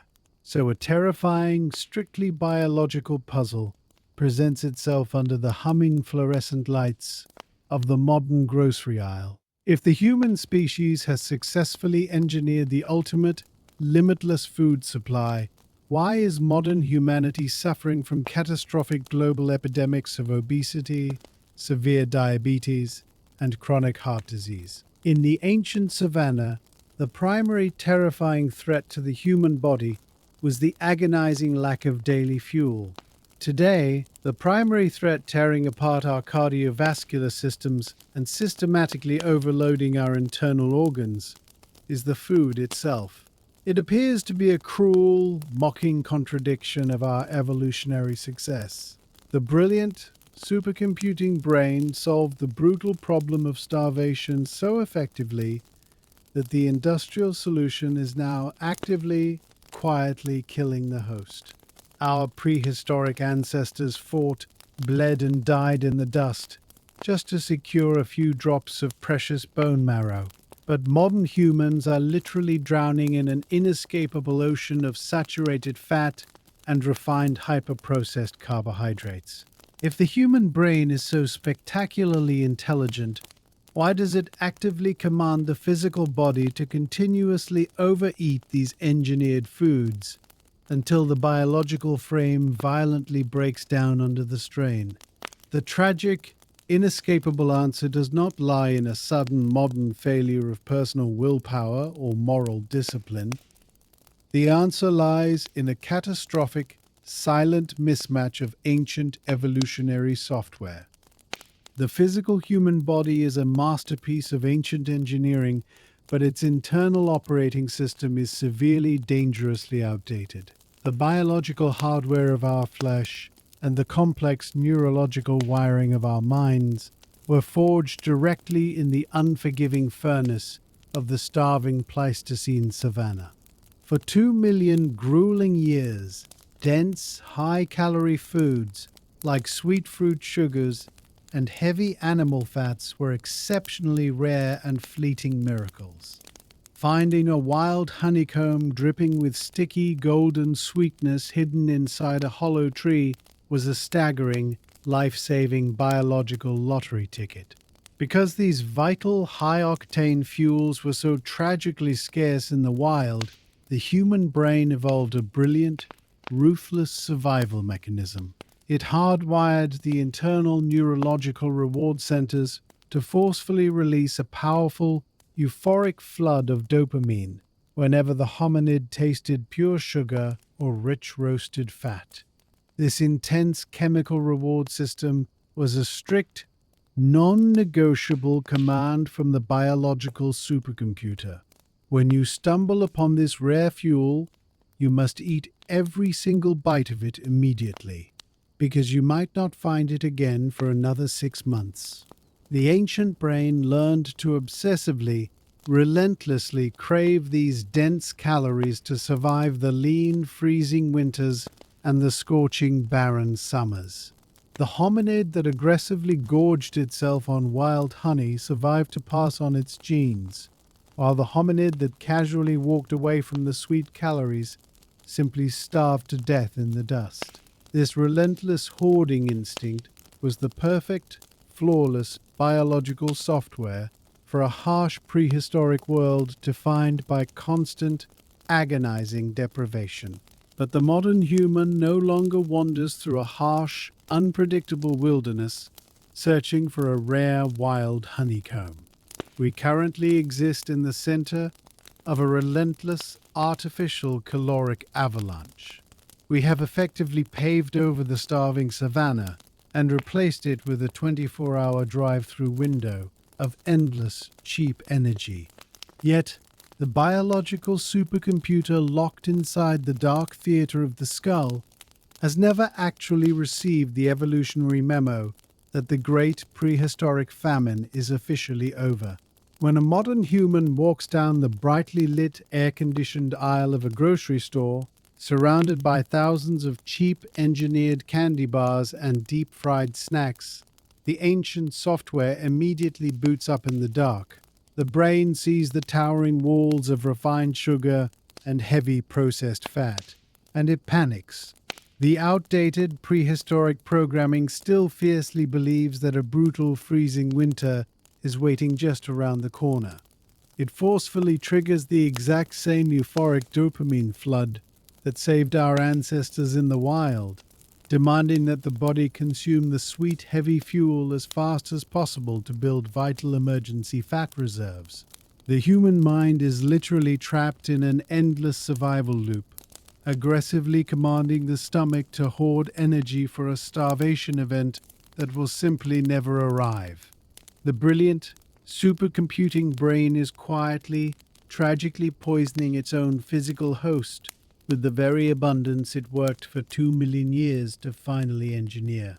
We are dying from a profound biological mismatch disease, victims of our own spectacular evolutionary success, unable to silence the ancient survival alarms still ringing in our heads. The human species has brilliantly, ruthlessly engineered a modern technological environment that our fragile, prehistoric biology simply can no longer handle. The sleek, narrow waistline and the greedy, overgrown brain was specifically built to survive the harsh, unpredictable scarcity of the deep past, not the neon-lit, artificial abundance of the present day. We are ancient, shivering apes wandering blindly through a sprawling spaceship of our own design, driven entirely by primitive chemical cravings forged in the mud. The relentless, non-negotiable 20% caloric tax demanded by the neocortex pushed our ancestors to invent the crackling fire, complex spoken language, shared imaginary fictions, and sprawling, repetitive agriculture. But the fragile biological container holding this magnificent supercomputing engine has finally reached a hard, unyielding physical limit. The skull cannot grow any larger, and the nervous system cannot process the modern world without burning out. Just as the ancient hominid stomach could not efficiently process raw, tough meat without the roaring help of an external campfire, the modern human brain is currently struggling to process the staggering, infinite avalanche of data and energy it has unleashed upon the Earth. To survive the rapidly approaching future, the biological supercomputer must execute the exact same desperate survival trick it utilized 2 million years ago in the dry, dusty riverbed. It must recognize its own profound physical limitations. The human mind is quietly preparing to violently outsource itself, building a brand new, external organ in the dark to carry the crushing, impossible weight of global intelligence. Leave the blinding, artificial neon lights of the modern supermarket and step into a quiet, shadowed room. A solitary human face is sharply illuminated by the soft, cold blue glow of a smooth glass smartphone screen. The thumbs move in rapid, practiced rhythmic taps across the digital keyboard, silently commanding invisible data to fly across the globe in a fraction of a second. Thousands of miles away from this quiet room, buried deep underground in a windowless concrete bunker, a vast industrial server farm hums with relentless mechanical precision. Endless rows of thick black steel racks blink with tiny green lights, tirelessly processing billions of terabytes of human knowledge, abstract financial transactions, and recorded high-definition memories. The recycled air inside the heavy server room is freezing, aggressively chilled by roaring industrial fans to prevent the dense silicon processes from melting under the intense thermal strain of continuous, high-speed calculation. This sprawling, humming network of glass fiber optic cables, bundled copper wire, and flashing digital memory is not just a clever modern convenience designed to entertain a bored primate. It is the breathtaking physical culmination of a terrifying biological crisis that quietly began hundreds of thousands of years ago on the harsh, dusty African savanna. The human species has finally hit an invisible, impenetrable physical ceiling. The fragile biological container holding our intelligence is strictly full, and the hardware simply cannot expand any further. To understand the severe physical limit of the human brain, one must look at the brutal anatomical mechanics of human birth. The biological supercomputer was an evolutionary triumph, transforming a weak, shivering ape into the undisputed master of the planet. But abstract intelligence requires dense, folded gray matter, and gray matter strictly requires physical space to operate. Over millions of years, the heavy hominid skull ballooned outward to accommodate the rapidly growing neocortex. However, this aggressive expansion eventually collided with a strict, non-negotiable roadblock hidden in the architecture of the human female pelvis. If the infant skull grows even a fraction of an inch larger, the child simply cannot pass safely through the rigid bone of the birth canal. The evolutionary mathematics became lethal. To walk efficiently upright on two legs, the human pelvis must remain narrow and structurally rigid. To house a vastly larger brain, The skull must grow wide. Nature reached a brutal, agonizing compromise, forcing human infants to be born severely premature and physically helpless. Their skulls soft and unformed just to survive the traumatic delivery. But the physical container had officially reached its maximum allowed dimensions. The gray matter is tightly packed against the inner bone. If the skull cannot grow any larger without killing the host, how does the collective intelligence of a species continue to rapidly expand? How do we keep compounding detailed knowledge when the wet, fragile biological hard drive is out of storage space? The brilliant, supercomputing brain solved this severe physical storage crisis by executing the exact same desperate survival hack it utilized 2 million years ago in the dry, dusty riverbed. When the heavy, churning stomach could no longer process raw gazelle meat efficiently, the fragile hominid outsourced the agonizing biological labor directly to the crackling heat of the campfire. When the cramped biological skull could no longer hold the sprawling, compounding data of a complex global civilization, humanity outsourced its memory. We aggressively built an external cognitive network. The very first iteration of this external brain was not forged from shining silicon, but from simple baked clay. Ancient humans took sharpened river reeds and pressed geometric, cuneiform symbols into wet mud, inventing the profound, world-altering concept of written language. For the very first time in planetary history, a specific thought, a strict legal code, or a detailed mathematical equation could be securely stored outside of a living, breathing body.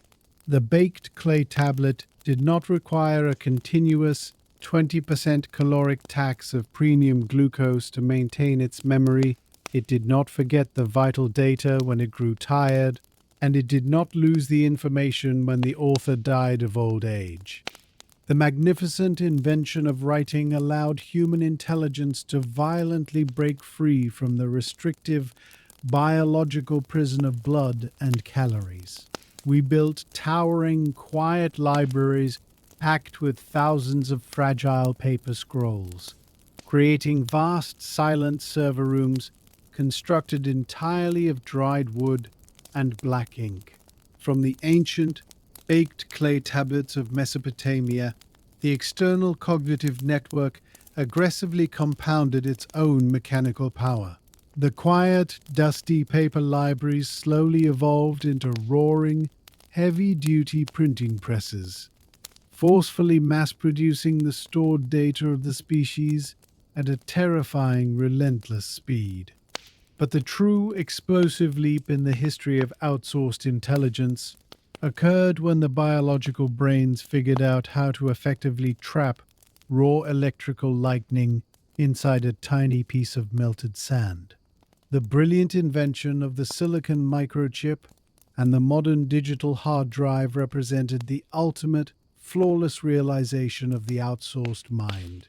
We successfully built a synthetic, global neocortex. The solitary human staring at the soft, cold blue glow of the smartphone screen is no longer relying on the wet, fragile tissue inside their own skull to remember the complex, twisting map of a city or the detailed, agonizing history of a distant war. They are wirelessly tapping directly into the sprawling mechanical server farms humming continuously in the underground concrete bunkers. We have successfully offloaded the heavy, exhausting lifting of raw mathematical calculation, rote memorization, and complex data storage to machines that do not need to eat roasted meat or rest in the dark. We are currently standing on the razor-thin precipice of an even more profound technological shift, actively developing artificial intelligence capable of running predictive simulations far faster and more accurately than the biological human mind ever could. The shivering ape has built an immortal electrical brain to carry the crushing weight of its own genius. We are currently standing on the sheer, dizzying edge of a terrifying, unprecedented evolutionary cliff, quietly watching our own glowing creations slowly learn to think and predict for us. The heavy, biological supercomputer forged in the desperate starvation of the ancient savanna has successfully birthed a synthetic successor, a sprawling digital entity permanently free from the strict demands of digestion and the rigid physical limits of the human pelvis. But no matter how far into the vast, silent digital void we confidently travel, and no matter how many billions of terabytes of data we securely store in the freezing humming server farms, a profound, inescapable biological reality firmly anchors us to the dirt. The sleek glass smartphone and the sprawling, complex artificial intelligence networks still require a physical, breathing human hand to carefully build them, and a beating human heart to give their cold calculations a true purpose. We have brilliantly outsourced our vast memory and our heavy mathematical equations, but the core driving engine of raw desire, primal fear, and relentless curiosity remains securely locked inside the dark bone theater of the skull. The brilliant, fragile mind that invented the silicon microchip is still powered by the exact same organic glucose fuel that fed the early hominids around the campfire. If the global electrical grid violently fails and the humming servers suddenly go dark, the synthetic brain instantly dies. We remain forever tethered to the ancient biological engine that started it all. A fragile, hungry primate staring deeply into the bright light of a screen, just as it once stared into the crackling heat of the very first fire. Pull back from the sprawling underground server farms and the cold, glowing silicon microchips. We arrive in a quiet, warmly lit room at the end of a long, productive day. A human sits comfortably at a sturdy, polished wooden table, lifting a piece of hot roasted meat to their mouth. A delicate, wireless electronic earpiece rests silently inside their ear canal, receiving an invisible stream of digital audio data. This high-definition historical documentary is not originating from the physical room. It is being beamed directly down from a complex, shining metal satellite orbiting thousands of miles above the Earth. In the freezing, silent vacuum of space, the human chews the soft, cooked food effortlessly, their flat teeth making quick, painless work of the tender, heavily processed protein. They listen intently to the sweeping, epic history of their own species, marveling at the sheer, unbroken chain of desperate survival that led straight from the dry, dusty African savanna to the majestic exploration of the cosmos. Modern humanity looks out through thick glass windows at the towering steel skyscrapers piercing the heavy clouds, the supersonic passenger jets tearing through the thin stratosphere, and the deep space probes mapping the dark, distant edges of the solar system. We confidently view ourselves as the ultimate flawless architects of physical reality, modern gods capable of splitting the invisible atom and leaving permanent, heavy footprints in the silent dust of the moon. We have conquered the brutal, prehistoric food chain and bent the physical laws of the planet to serve our endless, sprawling empires. The majestic illusion of divine, modern supremacy is intoxicating. We sit comfortably in our climate-controlled, concrete towers, perfectly insulated from the freezing winter wind and the agonizing daily threat of biological starvation that strictly defined 2 million years of our brutal prehistoric existence. The complex supercomputing brain has successfully engineered a flawless artificial environment where raw physical suffering appears to be a conquered relic of the dark, distant past. Yet, when the glowing digital screens are finally turned off and the roaring industrial jet engines fall silent in the quiet dark, A profound, humbling question remains suspended in the heavy air.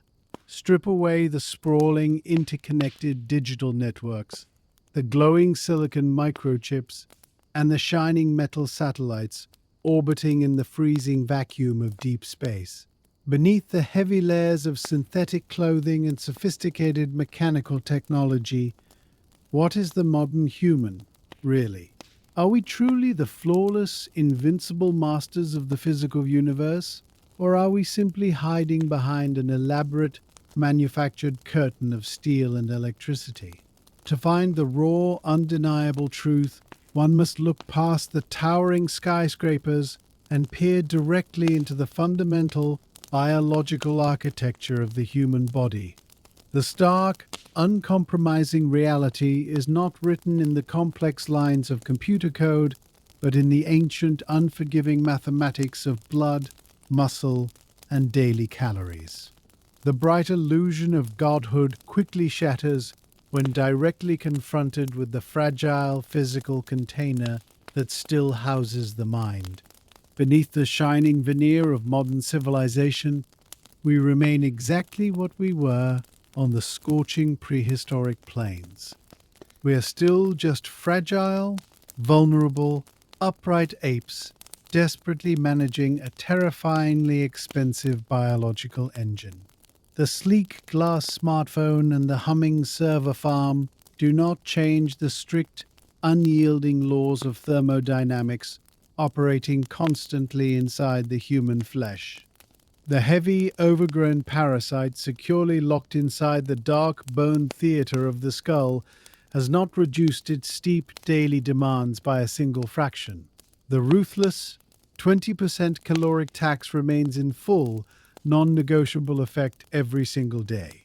The brain still aggressively steals a fifth of all consumed energy just to keep its billions of electrical synapses firing, forcing the soft, unarmored body to constantly seek out dense, high-octane fuel. We still possess the exact same weak, blunt teeth that cannot efficiently chew through raw, tough muscle, and the exact same shortened, inefficient digestive tract that cannot safely ferment wild, bitter leaves. The biological supercomputer successfully built a global, synthetic empire strictly to protect its own fragile existence. But the physical host carrying that genius remains agonizingly susceptible to the elements. We still shiver violently in the freezing snow. We still overheat rapidly under the punishing equatorial sun, and our fragile bones still break easily under heavy mechanical strain. The internal hardware of the body has not received a single physical upgrade in hundreds of thousands of years. The sweeping epic history of human evolution is not a triumphant, planned march toward inevitable glory. It is a desperate, chaotic series of accidental biological hacks born from raw necessity.